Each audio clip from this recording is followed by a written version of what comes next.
this is an amazing opportunity now for all of us, even myself, like I've even done it.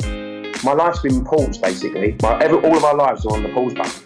And it's now looking at the situation before my life was put on pause and looking at certain aspects of it and going, when I press play in next week or the week after that, whenever it is, but when I press play, was I really happy with what I was doing before I pressed pause? And if I wasn't, this is an amazing opportunity to start thinking about what else you want to do with your life when you do press that play button again.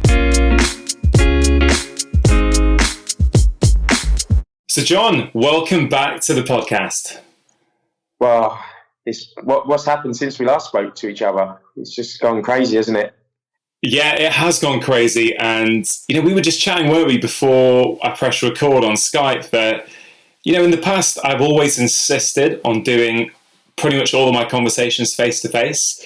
It took us about a year to do the first one because, we wanted to do it face to face, whereas we got this sorted out in a few days because we're doing it over Skype, which I think, how's it for you? What's it like doing it over Skype? I would rather this sort of human interaction of being in the same room with people, like we were just talking about before we come on air. When you use other platforms and you have like group meetings, I kind of really struggle with it because I like the human connection of being in the same room with someone and being able to read their body language. And I think it's obviously the flow of the conversation is a lot easier as well when you're actually with someone in the same room. It's sort of, I'm having to get used to this now because this week I've already had about 4 or 5 meetings via different sort of applications, group meetings. And it's a bit hard because I talk so much. So I sort of over talk people and then I go really quiet for ages. And then as I go to talk, someone else talks over me. So I'm starting to sort of get used to it now, a little bit of the delay and so on and so forth. Yeah, it's funny you say that. I mean, very similar with me, really. It's I think there's a lot of benefits that have come about so far. I've realised that I can have team meetings over Zoom really, really quickly. And you don't have to get everyone together in the same place. So I think I've learned that there are some benefits.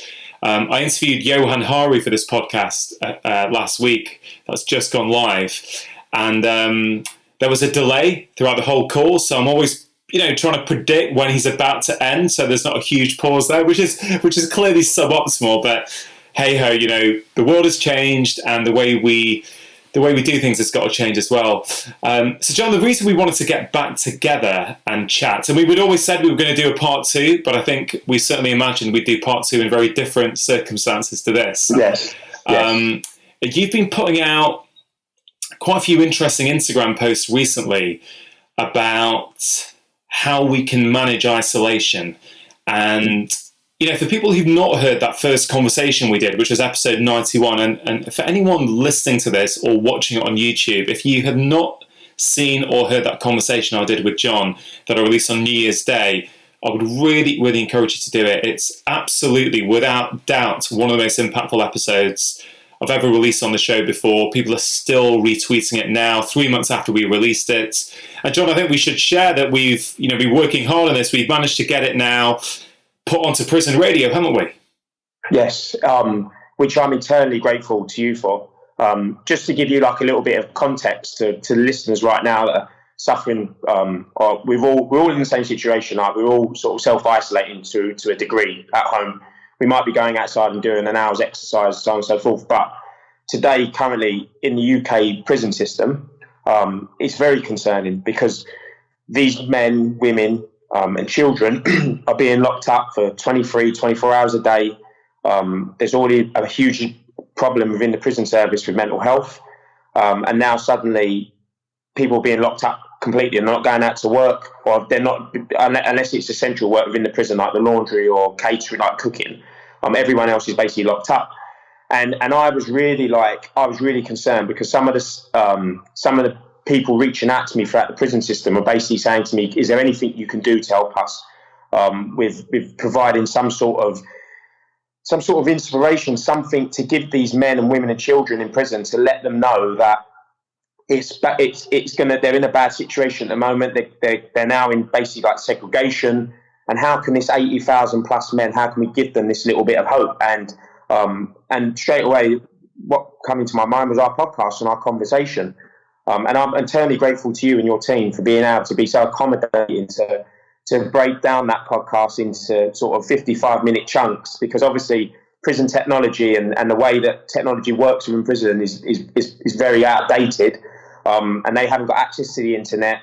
So obviously you had to think outside the box a little bit to be able to make that become a reality. And I thank you so much and your team that put that podcast together, which has allowed it to be played within the prison system. Because, as I said, there's going to be a lot of people currently locked up, and I actually think a lot of them don't really understand the severity of what's going on outside. From what I'm hearing back, they don't really understand, because again, they're in a cocoon bubble in prison anyway.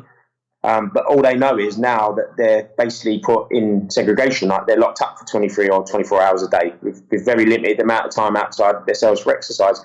So I just wanted the podcast to go with inside the prison service, because I genuinely believe that it could give a little bit of hope to people that the situation you find yourself in, it's what you make of it and what you take out of that situation, and you can turn it into a positive.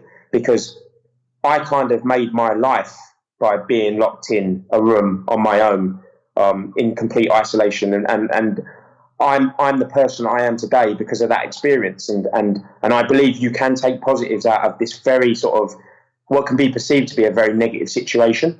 Yeah, for sure, John. There's so much to touch on there. I mean, first of all, it is my absolute pleasure to try and get that in a form for prison radio that's going to work, because the whole point of everything I do on this podcast is to help people, try to give out information that people are going to find inspiring and help improve their lives.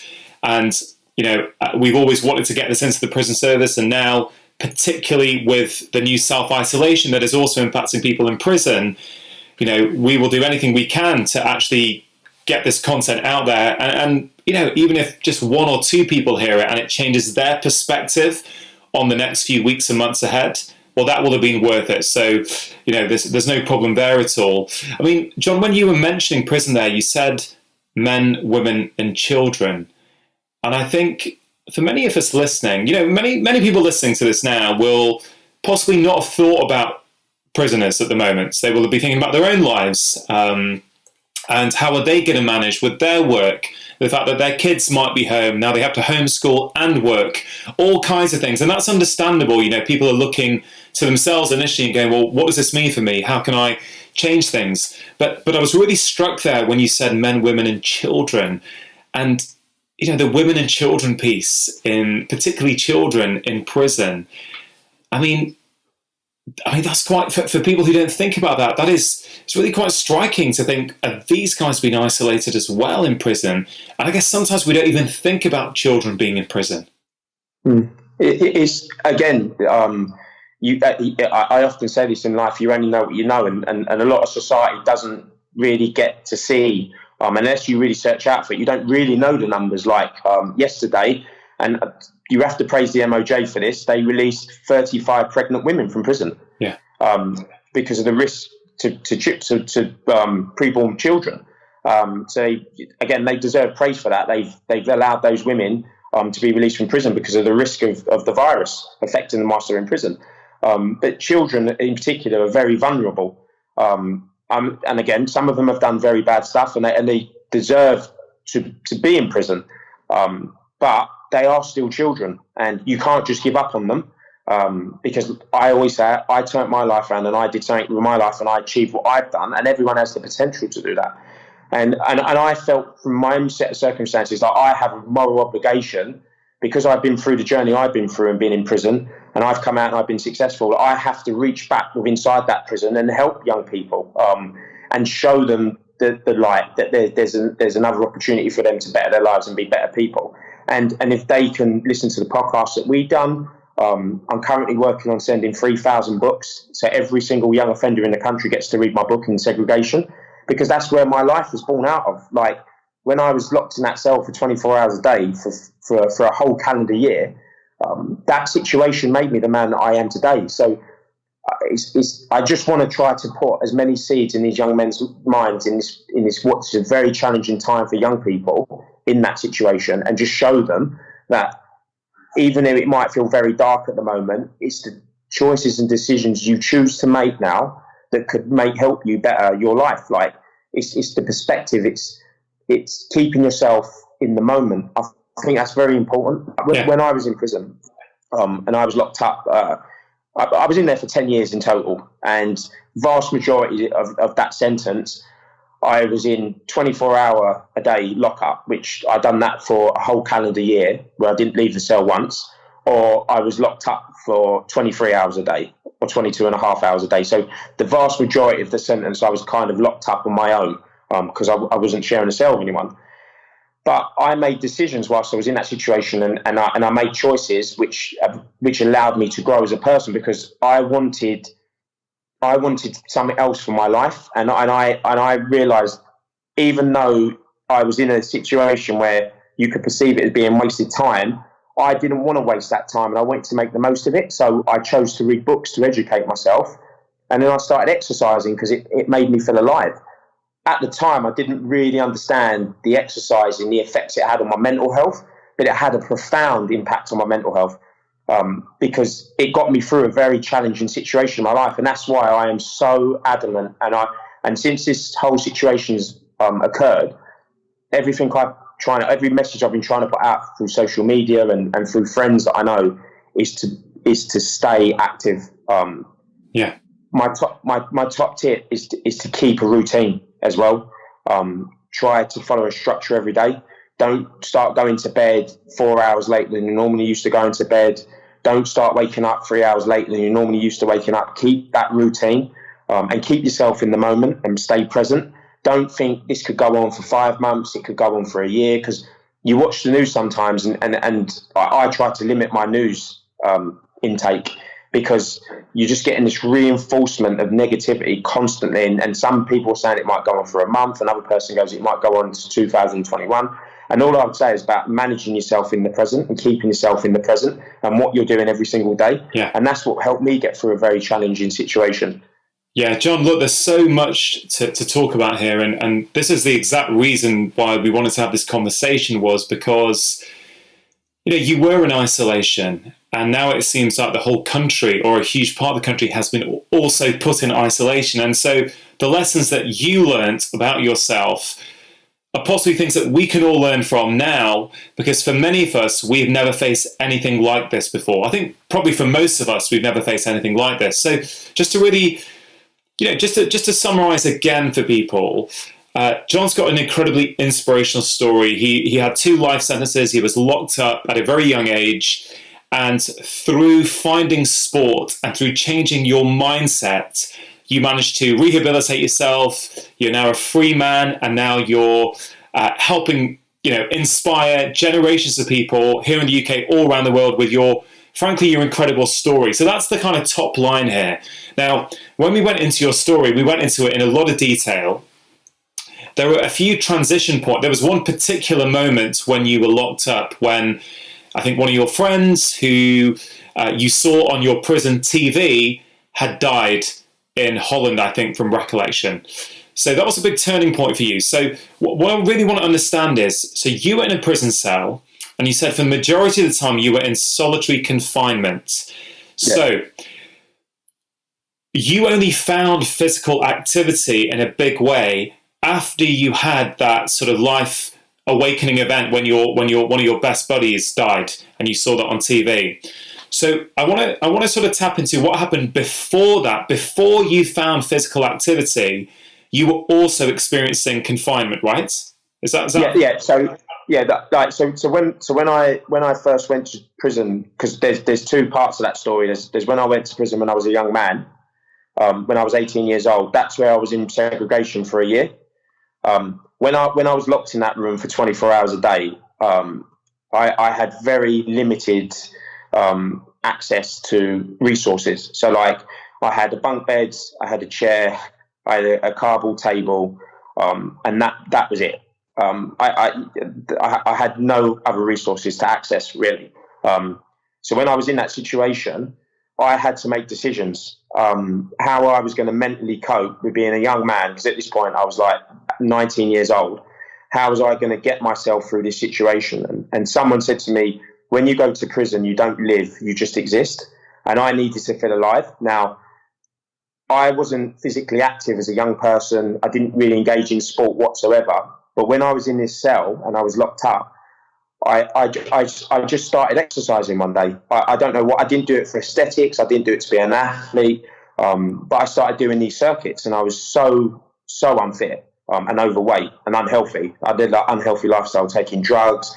I was probably about 2 or 3 stone overweight. I was drinking, and I was a teenager, but I was living that very typical criminal lifestyle, hanging out with really old criminals. And so that was my starting point. But when I was in that prison cell, like I said, I made a decision in that cell that I was going to try to better myself. I didn't want to be rehabilitated at this point. I didn't want to change, but I needed to feel alive because I was literally locked in a 12 by 8 foot cage, concrete coffin, as I used to like to call it. And I thought, how can I get through this? So exercising and reading were the 2 things, and the access, the only things I had, and having control as well of my body. I still had control of my body. So when I was locked in that cell, the only thing I could control wasn't my environment. I could only control myself. It was my physical being. So that's what sort of got me to start training. And like I said in the first podcast, I used to do press-ups, burpees, step-ups, and I used to put my prison chair to the end of the cell. So these tiny 2 little vents in the window to let a bit of fresh air come through into the cell. So when I used to do the step-ups, you used to get a bit of breeze onto your face. And at the beginning, I just used to do like 10 of each exercise. Then the next day it was 20, and I just kept building it up. And eventually I'd do 1,000 of each exercise. And I'd wake up in the morning, I'd do my cell circuit, and then for the rest of the day, I'd read books. And the librarian used to bring books around. And then I got released. And when I got released and I was back into society, again, like I said, I didn't want to change. I didn't want to be rehabilitated. I just got straight back into old habits. So John, that's super interesting for me, that because there are 2 parts of this story. So part 1 is you're young, you're 18, 19 years old. You don't want it, you've been caught, you're in prison, you're going to serve your time, get out and get back to your criminal life. So at that time, your mindset was simply about, how do I get through this? How do I maintain my sanity? How do I come out the other end so I can get back to doing what I was doing before? So that is very different from afterwards. But what I find, what's really interesting when I hear that, and I don't know if you saw at the weekend, Terry Waite wrote an article in the press. So Terry Waite, for people who are listening to this who don't know, I think people in the UK will probably be familiar with the story. I don't know if listeners around the world will also know him to the same degree, but he used to be a hostage negotiator, and he was caught. I think he was caught in Beirut, and while he was trying to negotiate, and then he was taken hostage himself. And I think he was for about 4 to 5 years, he was kept hostage. Now, he said in that article that basically he could go to the toilet once a day. He had no books, no music. He didn't see another human being, I think, for 4 to 5 years. And he was sharing some of the things that he did to get himself through. And what was really interesting when I heard that and when I read that, it really changed my perspective on my own situation. I thought, wait a minute, Terry Waite has come out the other side. He didn't see another human being. He had no books, he had no music, he had no Netflix, he had no internet, right? He could only go to the toilet once a day. I think most of us, if we compare ourselves to Terry, we'd be like, actually, this is quite a luxurious existence if you compare it to Terry Waite and what he got through. And he was mentioning the importance of mindset. He was mentioning the importance of routine every day. You've got to keep a routine. And so I just wanted to add that perspective is everything, right? Because we can feel quite down on ourselves. And I am not at all underestimating how scared people are feeling, how worried people are. Some people have literally lost their jobs, their businesses, their livelihoods overnight. I am not making light of that. But I think a bit of perspective for many of us, where we see Terry Waite's situation, but also your situation, John, where, as you said, it probably, I don't know, what do you, when I talk to you about Terry Waite's situation, what does that do to you? What do you think? Because it sounds as though that was more severe than yours even. Is that fair to say? That 100%. And that again, it's perspective. It's like the situation that we're currently going in at the moment. Like, I don't feel sorry for my situation, because we're doing this podcast now. I'm able to train upstairs in my house on my turbo trainer. I've got a rowing machine here. And to me, my perspective, because I've been segregated and isolated in a box with nothing. This isn't that bad. Like, I'm able to go out once a day. I'm able to go to the shop and buy groceries and come back. But there are other people that are in a very, very far worse situation than me, and I feel so sorry for them. Like the people you just mentioned, the people losing their jobs, the people that are stressed out, the people that have never been in a situation like this before and struggling a lot. And that's what makes me feel really sad about the current situation. And I would honestly say to every person listening to this situation, like, it is about perspective, and there are a lot of people in a far worse situation than us around the world that are dealing with this, and people in India and in Africa and in the Middle East, and they're in a very, very, very bad situation. And we are very fortunate in the West that if you're listening to this now and you've got an iPhone and you've got technology, we're very fortunate in that regard that we can afford hand sanitizer, and we've got a very good National Health Service that are going to sort of help and look after the vulnerable and the weak. But what I've gone through this journey recently with what's happening, my frustrations really become about what can I do more? Like, I want to help people. I want to give back, and I want to be of service to people. And I would say this to listeners now, like, you don't need to be a multi-millionaire football player to help people. You can help your next door neighbours. And like yesterday, for instance, like my bin, like, I don't like calling them that, the waste disposal guys that clear all the rubbish up outside the house, they pulled up outside, and I was walking up the road, and I saw them coming up, and I waved, and they waved, and I had £40 in my pocket, and I went to go up to him, and I could see he got a little bit startled because of the 2 metre, and I was going to be respectful, and I put it in a windscreen, and I said, that's for you and the guys to buy yourself a coffee or a couple of beers once this is all over. But I appreciate what you're doing for me and what you're doing for the community. Like, I appreciate that. And it made me feel so good to know that I made that man feel a little bit special for that moment, and those guys in that dustbin truck. And because I'm privileged to be able to do that. And I do believe a lot of people are very fortunate and we're very privileged to have resources to be able to give back. And now this is the time. Like, a lot of people say to me, I want to help people, I want to do this and do that. This is our opportunity now to do that. We can give back. We can be of service to other people that are less fortunate than us. And again, you don't have to be a multi-millionaire football player. You could just help the old lady next door, and the old lady that lives up the road, and give back and just help them pick up their groceries. Put a note for their letterbox and go, this is my phone number. If you need to speak or talk, I'm here for you. And I think this is an amazing opportunity for people that are in a very fortunate situation and are affluent, or they've got privilege, for now to be able to reach back and help members of the community and lift people up. Yeah, John, I mean, amazing. And it doesn't surprise me at all that you're doing that. You're such an incredible human being. You're so humble. There's such... there really is a desire. I got that, I sat a metre away from you for 2 to 3 hours last time. And then I think you joined us for some food in my home afterwards with my wife and kids. And I really got to know you. And you're so genuine in what you're trying to do. And you really...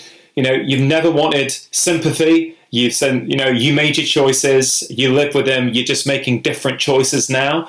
And, it's very, very inspiring the way you are looking at your life and the way you're moving on, and you're taking full responsibility for what you did, and you're moving on, you're making different choices. But what you said about not needing to be a multi-millionaire footballer, I think that's so important. As we're recording this, John, it's a Wednesday.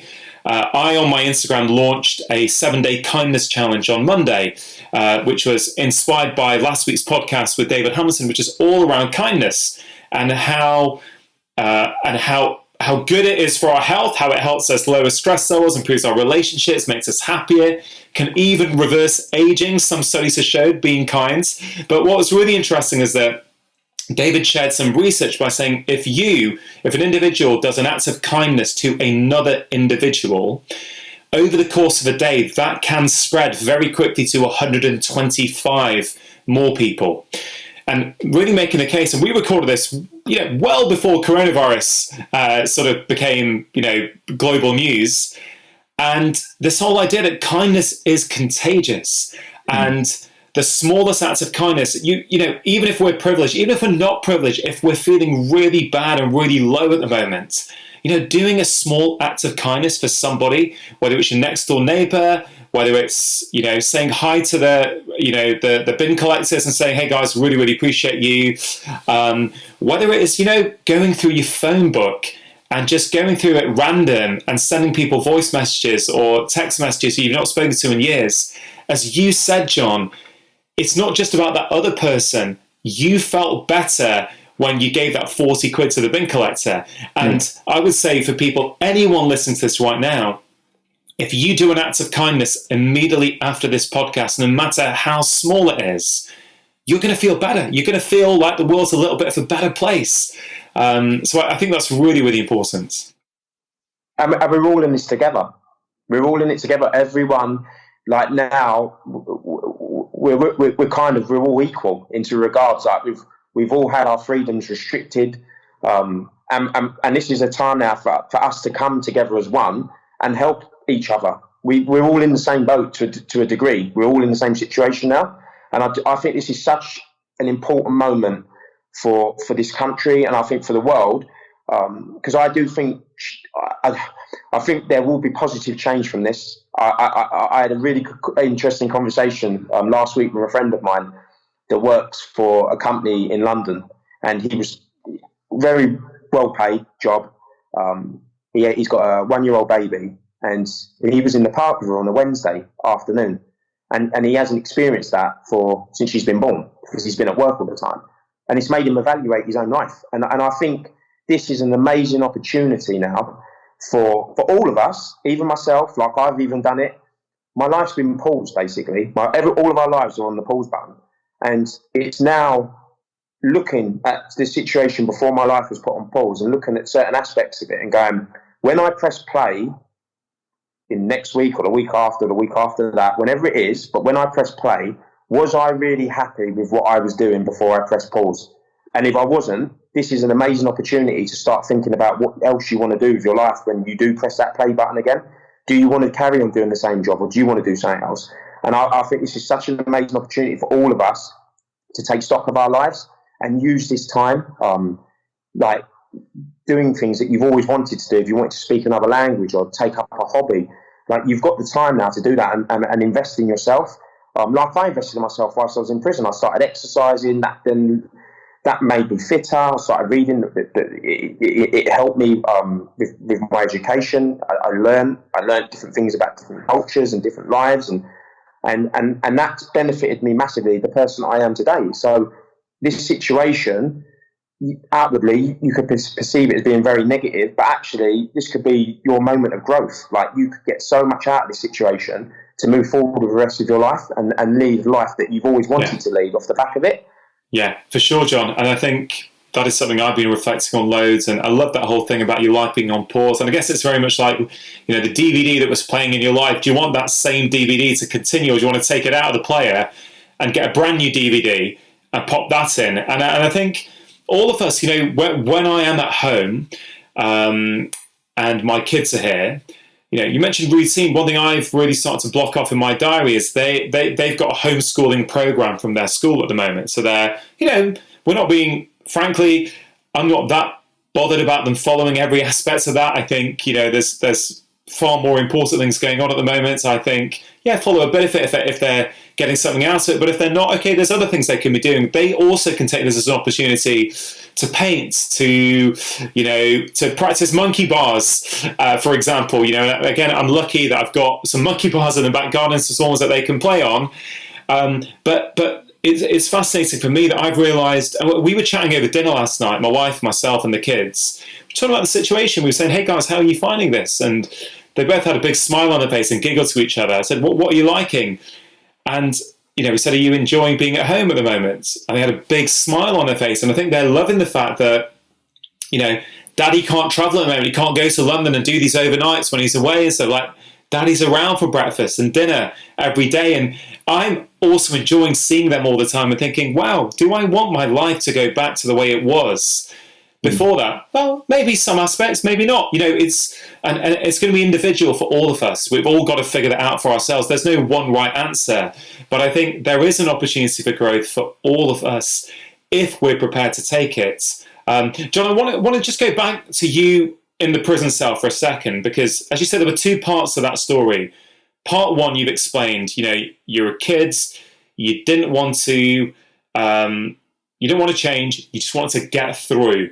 And you figured out that you had to exercise each day and I think read. Is that right? Is that what you spent your time doing the first time round?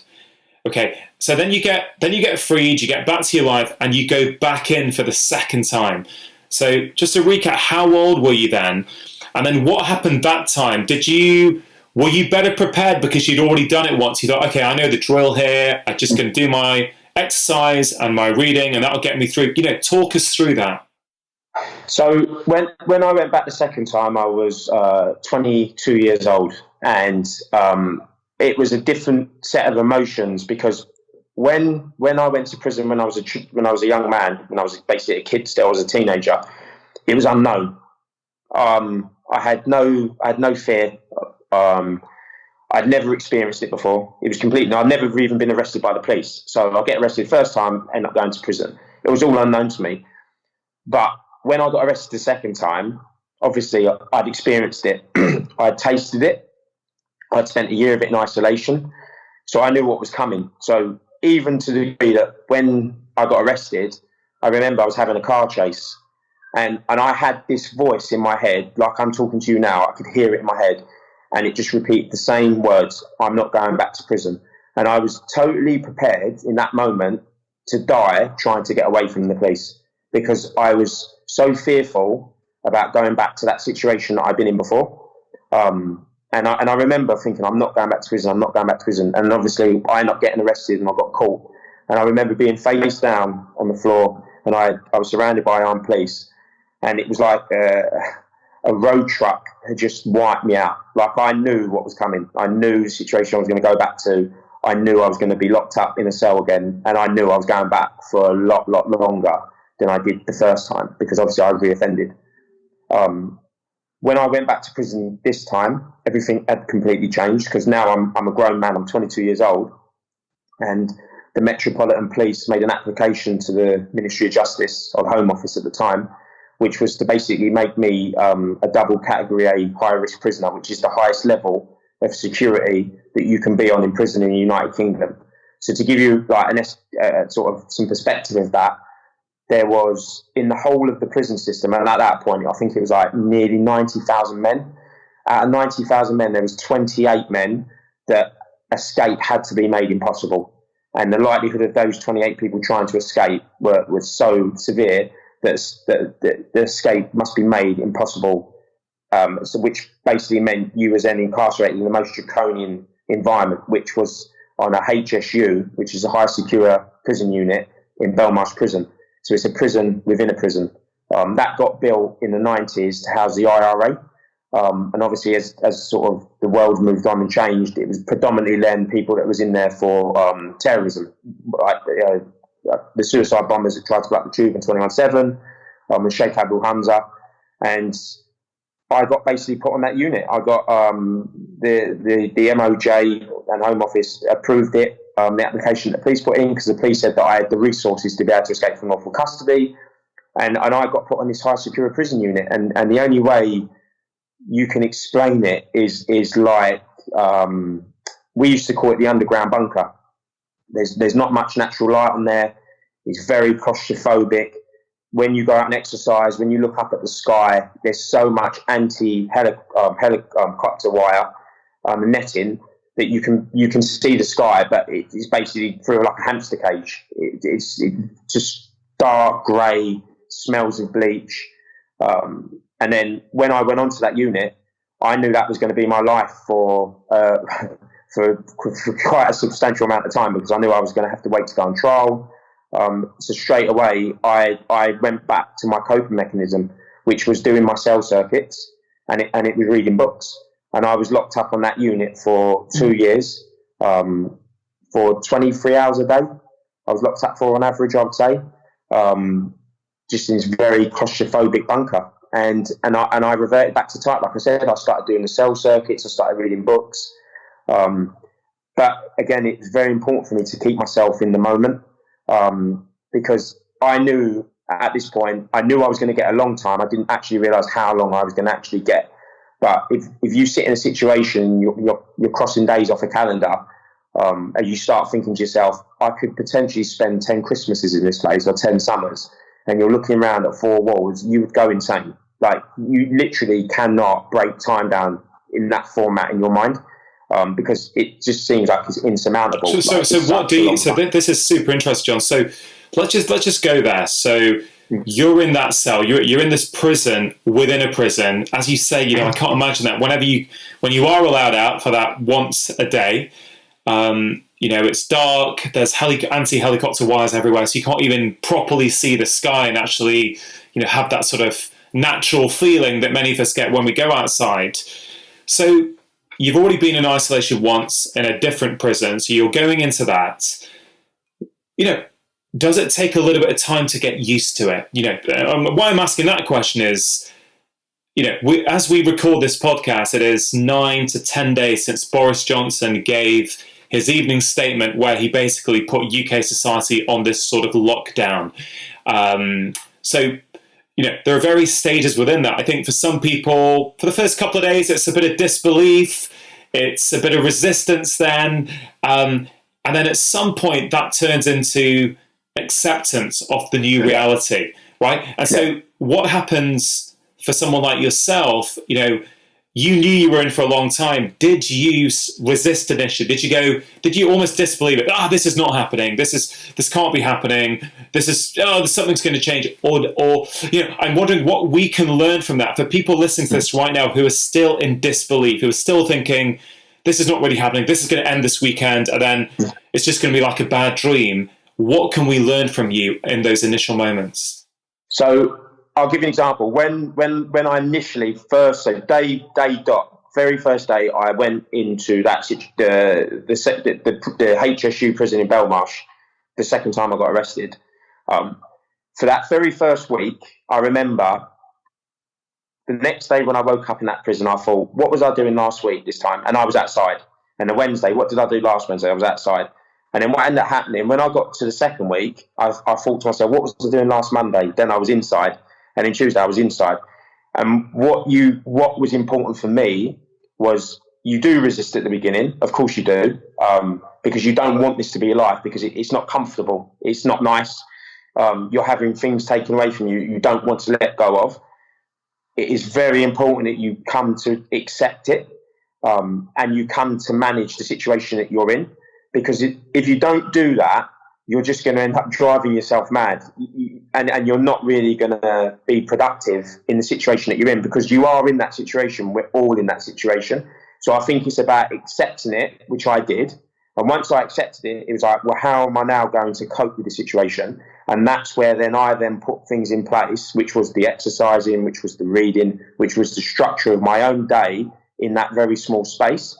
Well, let's talk through that structure. I agree. Acceptance is the first stage for people. And so if someone's listening to this right now and they're still resisting, as hard as it is, this is the new reality. And the sooner we accept it, the sooner then we can plan. I think Peter Crone, who I did a podcast with a few months ago, he said, whenever you have resistance to the way that life is, that is dis-ease in the body. There's a lack of ease. And it really fits in the circumstance, doesn't it? Anytime you resist the way life is, you're not at peace. You're not, you're fighting. Your stress response system is slightly up because you're trying to resist. So the sooner we can accept it and make peace with it, then we can come up with a plan. So I think that's a very powerful take home. So how do you maintain a routine? What does it look like? So what happens in that cell, right? Is there an alarm clock? Does a prisoner come in the morning? Is it dark? Are there lights? Talk us through that. Most of us have got no idea what that feels like. And then also explain to us, what was your meticulous routine day after day? So this is how the situation looks like when you're in that environment, in particular in that HSU. Every 15 minutes on the hour, a prison officer has to check on you. So for the 24-hour cycle of a day, every 15 minutes, a prison officer has to visually see you. So you got this little book that follows you around. It's called the book. So when you're category A prisoner in prison, they call it the book, and the prison officer has to sign it and say that he's seeing you moving. So obviously, when you go to the part of the day where you're asleep, you're in bed, they have control of your lights from outside your cell, and they used to have a red light at night, which they could switch on from outside. So they would open up your flap on your door, they would switch the red light on. If they did not see your chest moving under the sheets, they would bang the door just to startle you a little bit so you'd move, and then they'd see you was in the bed, then they'd shut the flap and walk off to the next one. So that sort of situation that you're in regards to being monitored, then how then I had to take control of my own situation was, because again, if I wanted to, it was all choice and it was decisions I made. I could have quite easily sat on my bed all day, just basically slept my prison sentence through, just done really nothing, took drugs, drunk illegal alcohol. I could have quite easily, if I wanted to do that, watch rubbish on the TV that wasn't going to stimulate me in regards of learning anything. But I made decisions and choices, and I knew from the first time I was in there that I was going to try to better myself and sort of manage my time. So I would wake up in the morning, roughly around 6 o'clock, from myself. So no one would make me wake up. I'd get up actually earlier, and then they would unlock you for breakfast. So I'd get up, I would do my cell circuit, which would normally last for about an hour to 90 minutes. Then I'd go and have breakfast, which you'd go to the little hot plate. They would walk you to the hot plate and you walk back to your cell. You would then have about 15 minutes to mop out your cell. So normally, like I used to like to keep it clean, so I would sort of get the broom, I'd take all the dust out, I'd mop it because they used to give us some bleach, mop that. You would have that 15 minutes to do that. Then you would then be locked up from about 9 a.m., 8:30 to 9 a.m. to 12:30. Then they would let you out for lunch. And then you'd get your lunch from the hot plate and you go back to your cell. They lock the door, you'd eat your lunch in your cell, and then you would then be allowed out at roughly around 4:30, 5 o'clock for an hour. And at that point, they would let you use the phone or have a shower. And then you'd be locked up to the next day. And that's basically your life that was my life basically for nearly 2 years. Now, within that time when I was in that cell and I was awake, that routine of doing that exercise in the morning to set me up in a good mind space would then set me up for the rest of the day to basically read books and just read. And I'd read anything I could really. I'm not really into fiction, but anything that I had access to reading, I'd read. And there was a lot of the time where I'd be reading about my case before I went on trial. But then once I realised that was all over, then it was just basically educational reading to get me through that time period. Yeah, John, thanks for sharing that. I mean, it is. I always get this when I speak to you. I'm literally just so absorbed in what you have to say because it's such a foreign life to anything I've heard about, read about, really seen. You may have watched films or kind of Netflix series on various kinds of things, but to really speak to somebody like yourself who's been there and done that, it truly is incredible. And there's so many things we can learn from that. I mean, one of the things you said was, I had an option. I could lie in bed all day if I wanted to. I could watch, crappy TV, could get hold of drugs and alcohol, and you could pass your time like that. And I think there's an analogy. We also, in self-isolation, depending on our individual circumstance, have a choice. We can stay in our pajamas till 10:30, just watching the news, getting more and more negativity. We can choose to not do anything about the situation. We can choose to just numb ourselves with box sets and Netflix. And again, I'm saying that with compassion, right? I get it. For some people, that's what they currently want to do, and that's what they find the easiest path. But I would ask people to really question, is there another choice? Like you said, John, you could have done that, but you chose to go, no, you know what? I'm not going to do that. I'm going to get stronger, physically stronger, and I'm going to get mentally stronger whilst I'm in here. And that is a choice that every single one of us at the moment has available to us, even if we're in dire circumstances. Again, I'm saying this with compassion. I'm saying this with sensitivity.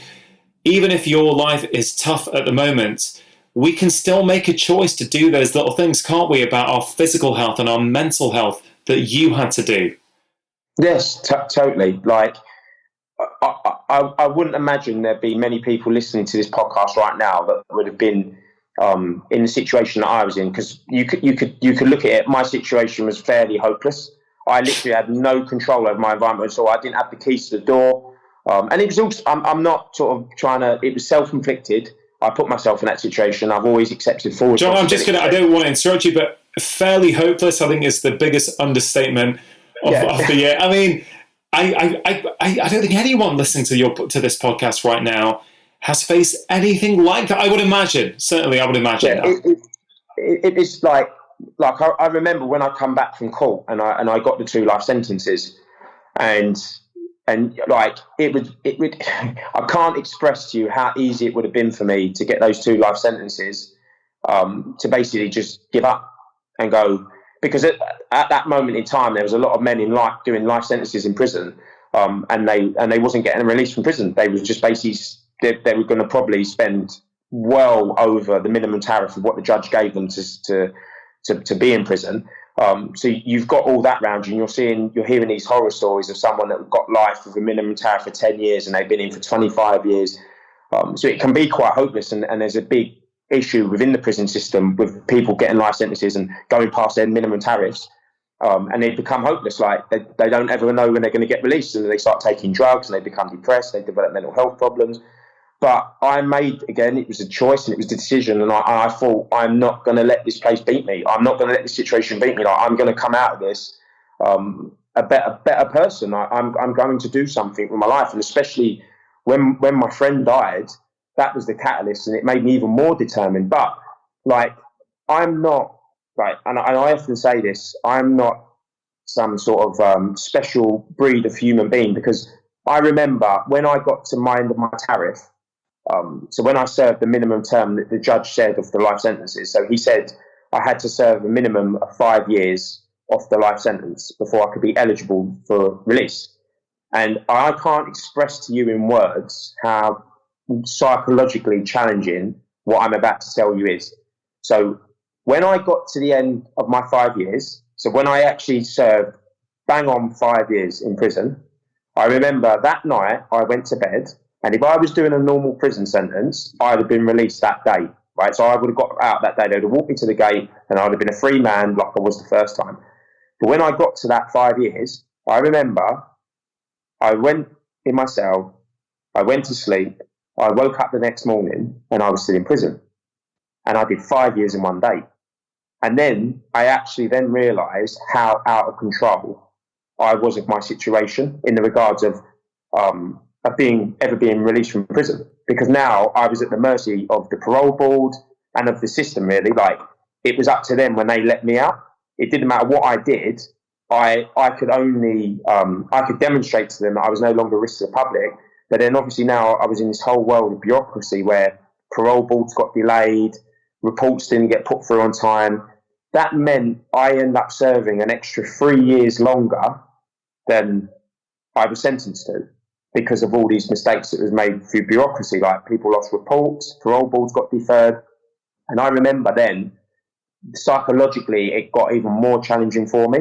And it was like, when's this ever going to end?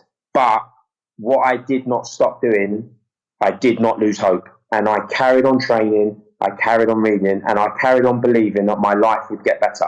And I was determined that I wasn't going to let the situation overcome me and get the better of me. Like, I knew eventually I would get out, and I never lost that hope. And I knew my situation would get better, and I didn't want to fall into the trap where other people looked at the situation and it overwhelmed them. And I was like, I believe my life will get better, and I will come out of this a better person, and I will have a better life. And because of that got me through that extra 3 years longer than I actually should have ended up serving. Yeah, it's, the strong theme coming through is that you were controlling what you could control. Yeah. There was a lot out of your control, but no one could take your body, no one could take your mind. You had full control of those things, and so you made sure you did things each day that were getting those things stronger. And I think what I feel, because I, like you, I'm trying to put out positive messages on social media at the moment and on Instagram to really try and hopefully inspire people and keep them upbeat. And yes, which are, when out there are some big challenges, but there's a lot we can be upbeat about. I think it doesn't mean that we're minimizing how serious this is. I think you can be aware of the gravity of the situation. You can take sensible precautions, but you can also look for some of those positives as well. And, controlling what you can control, I think is a really, really important message for people. Did you ever feel, John, like you woke up at 6 and you did your circuits, but some days did you wake up and go, oh man, this is tough. Oh, God, I cannot be bothered today. I'm just going to lie here until they come and get me for breakfast. Were there days like that? And if so, how did you tackle with that? Yeah, there was days where I just wanted to go home. Right, there was days I woke up, and of course, you would look round, and there'd be situations where like the routine in prison would be broken, where there might be an incident, and you getting out for your breakfast at 7 that morning was disrupted, and you being able to use the phone, you couldn't get out to use the phone at a certain time that you might have been used to doing. But I always remembered how good I would always feel after doing the session. And sometimes, or a lot of the time, when I did feel like that and I did it, I would always feel much better than when I used to feel good in doing it, because it made me feel like actually I'm still alive. It makes me feel alive, and I didn't realise about endorphins and feeling sort of amazing after exercising and training. But every time I did make the effort and I did do it, I always felt a lot better by doing it. Yeah. And I had to remind myself of that. So did you always do it? Did you ever miss a day? Yes, I always did it, because again, I think it was the routine and breaking the habit. And I thought if I keep in it, this is the thing that's it helped me survive this situation. Yeah. And again, it makes such a profound difference to your whole outlook of your day. If you do a little bit of activity, and you don't need to be an elite level athlete to experience this, like if you just do a tiny little bit of exercise, a bit of physical activity, it just means you're walking up and down the stairs, or going for a walk to the shops, or spending that 1 day of exercise, 1 hour, of the day outside of exercising and training. Please do it. If it just means you're walking to the shop and back, whatever it is, just keep being active, but keep that routine and keep the routine as much as you possibly can. Brush your teeth in the morning, do your hair, change into different sets of clothes to what you slept in, have a shower, do all these things that you normally do in your daily habits. And no, this isn't going to last forever. It isn't going to last forever. And that's so, so important. This isn't indefinite. This isn't the rest of your life. This is a very short period of time that we're going to be like this. And eventually it will come to an end, and we will have our lives back. And again, it's what you do now in these months or weeks or maybe even days, you don't know, but you can build a better life for yourself once that play button gets pressed. Yeah, and it's going to, it's short term and long term. It's going to help you feel better in that day. Like if someone's listening to this podcast right now and they're sitting on the sofa at home and they decide at the end of it, all right, you know what, I'm going to go outside, or I'm going to have a workout in my front room, whatever it is, you're always going to feel better after that. I mean, no one ever said, I really regret going for that walk outside, or, I regret that workout I just did. It always tends to make us feel better. As you say, it's movement tells our body that we're alive, that actually, we're moving, things are good. Like, it does something so powerful. And as you say, you didn't know about endorphins back then, or all the science you probably come across now, but frankly, you didn't need to know. You just knew you felt better at the end. And one thing I've been saying to people recently in the media, but also on social media, is about each day. And this is very much the framework that was in my last book. I'm basically telling people to say, look, each day do something for at least 5 minutes on your mind, which is very much what you're saying. Each day do something for at least 5 minutes on your body, which is that sort of movement piece. But I'm also adding in, also each day do something for 5 minutes on your heart. And that's this whole thing about connection, and the fact that we are in our houses now, or our flats or our apartments, and we can't maybe see our friends. You can actually connect with your friends or connect with your community through technology like we're doing. This in some ways is going to be what I'm doing for my heart today, because actually seeing you, chatting with you, I'm getting so much out of this. This is connection. Would it be better if we were across the table together? Probably, but I've got to say, I'm feeling pretty connected to you at the moment, even though it's through a computer screen. So, and I genuinely believe, John, like you do, that when you do these small things each day, you send on a much bigger level, you're telling yourself each day, I am worth it. I am worth giving myself this time each day. And I think in terms of self-esteem, it is so, so important. Even if you have a bad day, or work's been bad, or your internet connection was bad, so you couldn't get on a Zoom call with anyone, or whatever your version of problems is in your life, when you do these things every day, you're telling yourself, you know what, I'm in control. I've got enough self-respect to do these things each day. And I think that's important, right? Self-respect is a big part of this. Yes, totally. And like I said, like keeping that routine and looking after yourself and presenting yourself in a nice fashion, and just keeping that routine is so, so important. It's so, so important to people, because again, it's very easy to start straying off the path of going to bed really late at night, sleeping in the morning, and then your whole day's disrupted. Then you think, oh, do you know what? I can't bother to train now because it's 1 o'clock in the afternoon or 2 o'clock. I can't be bothered now. It's too late.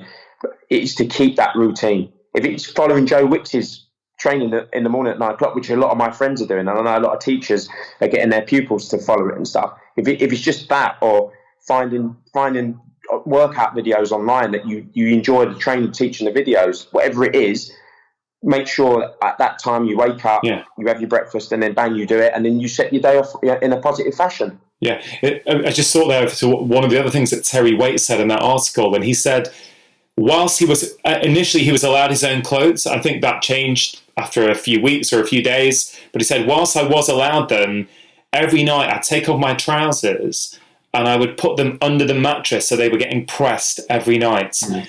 And again, that was him showing himself self-respect. I'm gonna effectively iron my trousers so every morning I could put on freshly pressed trousers. And he said his guards would laugh at him, couldn't believe he was doing it. But again, the similar themes I'm hearing from you, John, similar themes I'm hearing from Terry Waite, people like you guys who have really dealt with isolation on a different scale to the sort of isolation that we're, and many of us are currently experiencing. And there are lots of these similar themes coming out. Look after yourself, present yourself properly, have a routine, move your body every day. These are things that we can all learn from. And I think it's so, so powerful having you on sharing that experience. John, I wonder, were there, in all this reading that you did, were there particular books now that you remember reading that had a real impact? I'm sure you read lots and lots of books in all that time, but yeah, there was one that had quite a profound impact on me, called The Secret. Yeah. It's about the laws of attraction, and about you project out like you're like a TV antenna, and what you project out will come back. So if you're a positive person, you attract positivity back into your life. If you're a violent person, you attract violence back into your life. And that had a massive impact on the way my perception was and how I was as a person. So whatever I was, the way I presented myself would be what would come back into my life. So if I was negative, it would attract negativity into my life, and I would attract negative people into my life. If I was a positive person outwardly, I would attract positive people into my life. Hence why when I read that book, I'm a great believer in people like Darren Davis, the prison officer that helped me whilst I was in prison. It was because my attitude changed. I think Darren saw that. And I think that was one of the big key reasons why my life ended up, or how it's ended up becoming the way it's become today. That book had a profound impact on me. Yeah. And there was another book, a playwright called Jeff Thompson wrote, which was kind of like an updated version of The Secret. It was about not reading certain sorts of newspapers, about gossip, not watching not chat shows, soap operas. Yeah. Negativity, watching things that aren't going to add and aren't going to help you grow as a person, just bringing in negativity into your life, bringing into negative thoughts. Yeah. And then I still live my life like that today. I've not read a tabloid newspaper in over 10 years. I don't watch soap operas because I just try to basically have everything in my life as positive as it can potentially be. And not everything. Sometimes it is hard. I get that. It's very hard, but you do have choices about the people you allow into your life and the things that you let come into your brain. And I do try to keep that to a minimum. Again, it's the same theme, John. You're controlling what you can control. Right? It's a theme that keeps coming up over and over again. And I agree about The Secret. I believe stuff like that. When you put out positivity, it comes back on you. You attract what you put out. That's very much how I try and live my life. And everything I do, I try and be positive. I try and behave with compassion, because I think you do that stuff, that's what you will attract back. And for people who are listening who are skeptical about that, I would say, I don't know what you would say, but I would say, aren't you going to live a happier life believing that anyway? Whether it's true or not, isn't it just a nicer way to be? Isn't it just a more positive way to live your life and believing that? What do you gain from being skeptical about that? Go, no, I don't believe that. I'm just going to be a negative person because I don't believe in that. Well, who's the winner there? Who loses there? Do you know what I mean? So I think I actually do believe that, but I know there's a lot of... I would say to anyone that and I know some people are quite skeptical of it, but if you look at my life pre and post, and what I've done with my life since I changed my whole outlook and what my life is today, that was purely based on making those life choices and those decisions. So like we wouldn't be talking to each other now. I'd probably still be sitting in prison with the same people I was with years ago, wasting my whole life sitting in a prison cell. But instead, I'm a professional athlete. I'm sponsored by Nike. I've traveled all around the world. I've spoken to thousands of children. I've spoken at European Parliament. I've spoken at 10 Downing Street. Like, my whole life is completely different because I made those choices and decisions. Yeah. And I wanted to surround myself with positive people that wanted me to grow as a person and live a happy life. Yeah. And John, what you said about soap operas as well, I think is so powerful. And it reminds me of the conversation I had with my mother literally yesterday. So my mum is 79 years old. She doesn't live far from me, but at the moment, she's in that over 70 category. So she's meant to be, keeping herself to herself for 12 weeks. We're not meant to be going around and seeing her and interacting with her unless she really needed help for some reason. And it is challenging because I would normally go around several times a week and do stuff for mum and give her dinner and all that kind of stuff. And, we're finding a way as a family how to manage this whole self-isolation piece because of the virus. But I did say to mum about, when I'd call her, there'd often be a soap opera on in the background. And I know mum likes to watch them. And I had quite I wouldn't say a stern chat yesterday with her. It was a loving chat, but I guess it might have come across as quite stern. I said, Mum, look, what are you going to do with this time? Are you going to, basically just sit there watching soap operas? And I understand the temptation to do that, but there are all these videos and books that you've got that you want to watch. You can use this, Mum, as an opportunity to really grow, switch off from all the kind of gossip on those soap operas and actually use this for growth. And I wasn't trying to tell her what to do. I said, Mum, it's your choice, you can do, but I said this is another option that's available to you, is you could choose not to do that and use this as an opportunity for growth. And I really like that, John, and this idea that we've got control. We've got a lot of control over the things that come into our heads, whether it's the news, whether it's negativity. And I love what you said. You've not read a tabloid newspaper for 10 years. I love, you've been there. You've been to the depths of what a human being might have to experience. Of course, other people have been to different depths. We're not talking about a lot of people. And I know at the moment, things like domestic abuse and children's abuse, people staying at home is causing a lot of problems, and those a lot of women now are getting abused at home when they could have escaped before to work. And I'm not making light and saying that no one else has experienced anything bad in their life or is not currently. But what I am saying, and why I'm so always amazed and fascinated by talking with you, is this constant message of practical advice and positive advice. And I think we can all learn something from that. I hope so. Like I said, I'm not special. I'm not, and I don't think I am. And I made choices. I wanted my life to be better, and I really do believe people can take positives out of this situation. And I like yourself. I totally understand how bad some people have got it right now. I'm in daily contact with lots of teachers. People that work with really sick children, and I know lots of them have been sent home because of the shortages of beds in hospitals. So I really do understand that not everyone is privileged to have sort of the luxuries of life where you're comfortable at home. But I would say to people that are listening to this, all I ask you is ask yourself, what could I do to help those people? What could I do for my next door neighbour? The resources that I've got, can I help someone else? Can I give someone else, make this situation a little bit better for them? And I think overall you are going to feel so much better and feel like we're all in this together, and reaching back and helping lift other people up is so, so important. Yeah. Because there are so many people that have got it so, so bad. And it's how can we help those people get through this? Because we are quite privileged, a lot of us. We're in very sort of affluent situations, living in nice areas where we can look at ourselves and go, can I do more? What am I doing? Martin Luther King said it. The greatest question is, what am I doing for other people? And that is the question now. What are you doing for other people? And by doing that for other people and helping other people, it will make you feel so much better as well. Yeah. No, I love that, John. John, before we wrap up, I did want to touch base. I'm really enjoying following you on Instagram. Always have done. And if anyone's listening to this and doesn't follow John on Instagram, please do. It's full of great messages and positivity.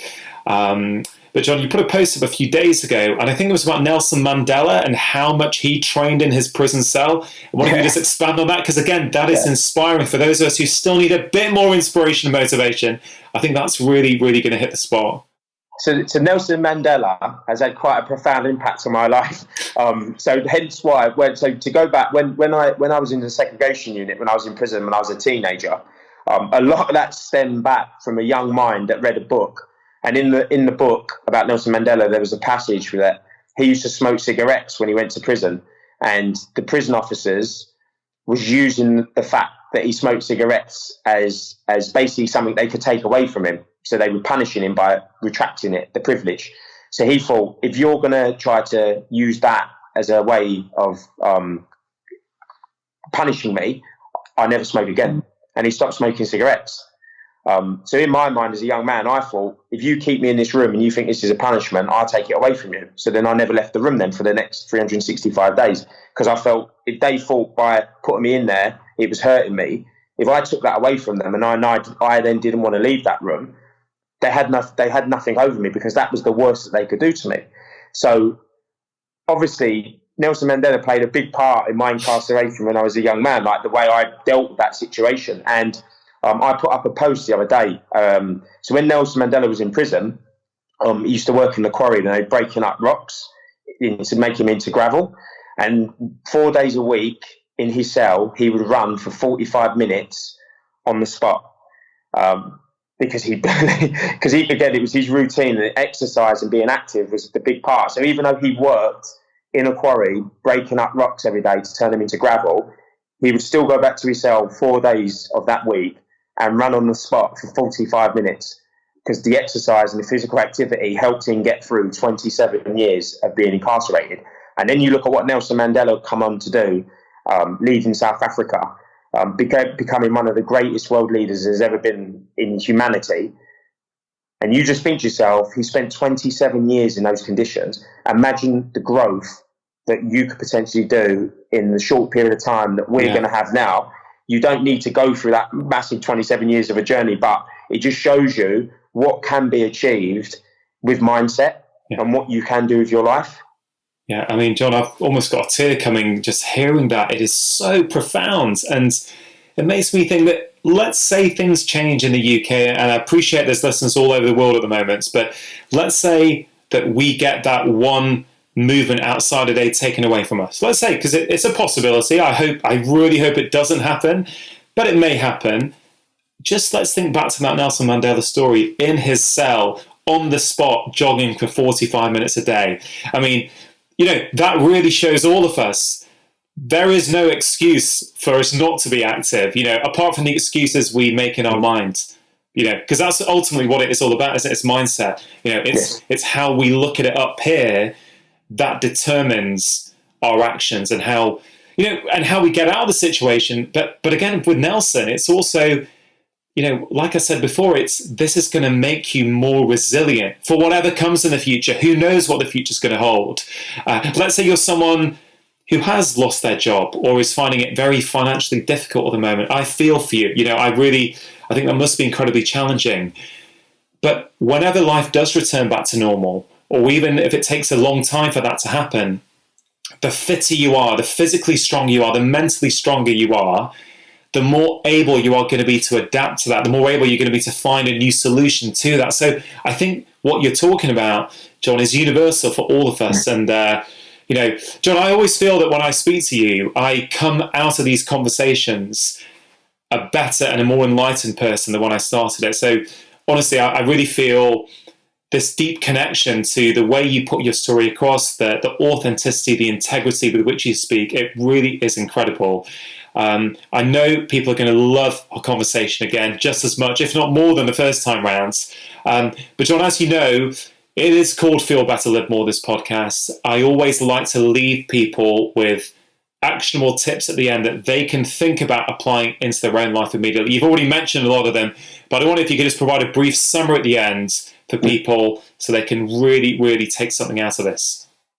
So I would say my top tips for every single person listening to this podcast right now would be, remember, this isn't going to last forever. Don't lose perspective on the situation, because there's a lot of people that are in far worse situations than us currently around the world. Keep a routine, wake up roughly at the same time, try to do at least 30 minutes a day of physical activity, and use this time as productively as you possibly can.